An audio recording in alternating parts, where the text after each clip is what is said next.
Senin 8 Juli 2024 mungkin jadi hari paling melegakan untuk Peggy Setiawan. Di hari itu, hakim memutuskan bahwa dirinya bukanlah pembunuh Vina Cirebon.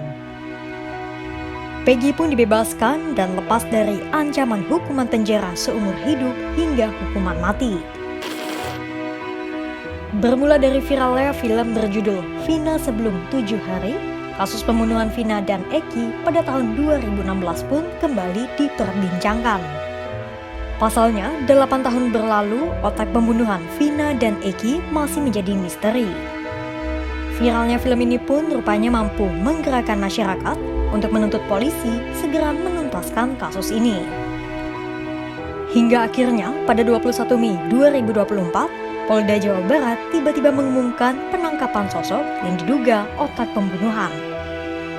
Dia adalah Peggy Setiawan.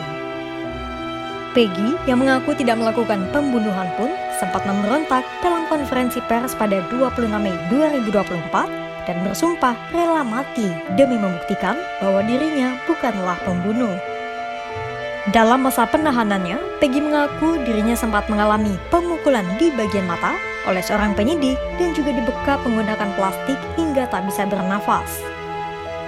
Berangkat dari berbagai kejanggalan atas penetapan Peggy sebagai pelaku, sebanyak 22 pengacara kemudian mendaftarkan gugatan pra-peradilan penetapan Peggy sebagai tersangka pada 11 Juni 2024. Melalui berbagai proses hukum yang panjang, hakim akhirnya memutuskan bahwa tuduhan Peggy Setiawan merupakan tersangka pembunuhan tidaklah sah. Alasannya, polisi tidak memiliki bukti yang cukup untuk membuktikan bahwa Peggy Setiawan merupakan tersangka. Meski terbebas, namun masalah belum selesai. Pelaku yang sebenarnya belum terungkap.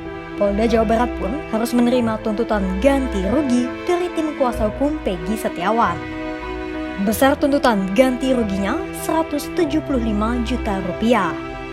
Pasalnya, polisi telah menahan 2 unit sepeda motor Peggy dan menyebabkan Peggy kehilangan pekerjaan.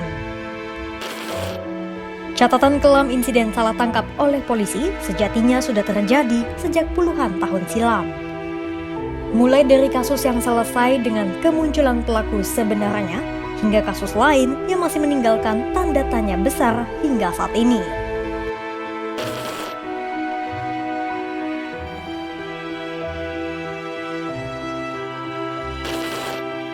Kasus salah tangkap pertama terjadi dalam insiden tewasnya wartawan koran Bernas bernama Fuad M. Syafruddin alias Udin pada tahun 1996. Kematian Udin menjadi sorotan mengingat dirinya terkenal akan tulisan-tulisannya yang berani menyinggol penguasa Orde Baru saat itu. Karena desakan masyarakat terhadap polisi untuk mengusut tuntas kasus ini, akhirnya suatu hari polisi dan JPU menetapkan seseorang menjadi tersangka. Dia adalah Dwi Sumaji alias Iwi.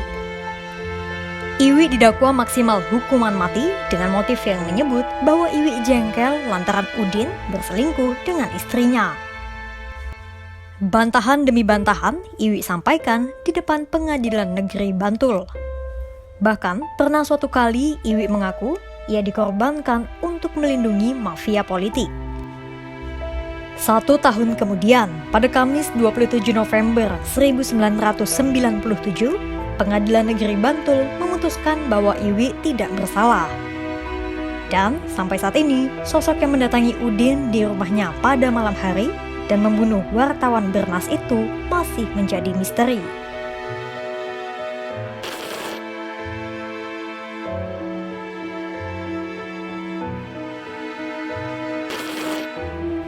Pada 29 September 2007 ditemukan mayat tanpa identitas.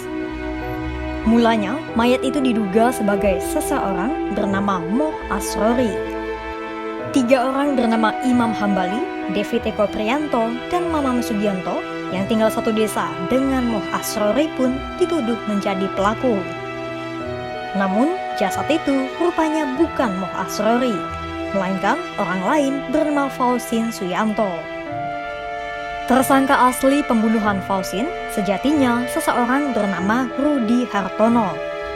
Sementara jasad Mo Asrori yang sebenarnya berada di pekarangan belakang rumah Ferry Idam Heniansyah alias Rian Jombang. Rian sendiri sudah mengakui bahwa dirinya membunuh Mo Asrori. Akhirnya, Imam Hambali, David Prianto, dan Mamam Sugianto yang sama sekali tak memiliki hubungan dan tak membunuh siapapun dibebaskan dari tuduhan dan penangkapan. Meski telah dibebaskan, mungkin ingatan mereka akan kekerasan yang diterima dari polisi selama pemeriksaan tidak akan terlupakan.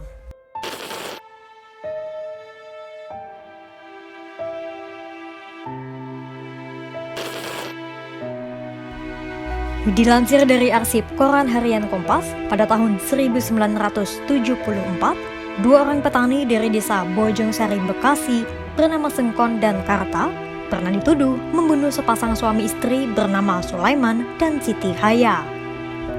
Keduanya pun divonis Pengadilan Negeri Bekasi pada tahun 1997 dengan hukuman penjara 12 tahun untuk Sengkon dan 7 tahun bagi Karta.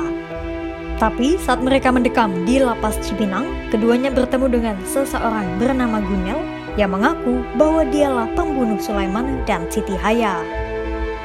Namun, Sengkon sudah terlanjur menjalani penjara selama 5 tahun 10 bulan 23 hari, sementara Karta telah mendekam di penjara selama 3 tahun 3 bulan 27 hari.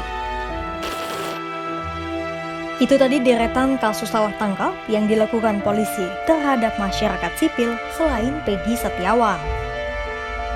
Tabir misteri masih menyelimuti sejumlah kasus, termasuk kasus pembunuhan Vina Cirebon hingga pembunuhan wartawan Bernas bernama Udin. Masih banyak catatan lain terkait kasus salah tangkap. Kepolisian pun didesak melakukan perbaikan. Dan suara-suara yang meneriakan keadilan pun masih lantang tersiar hingga kini.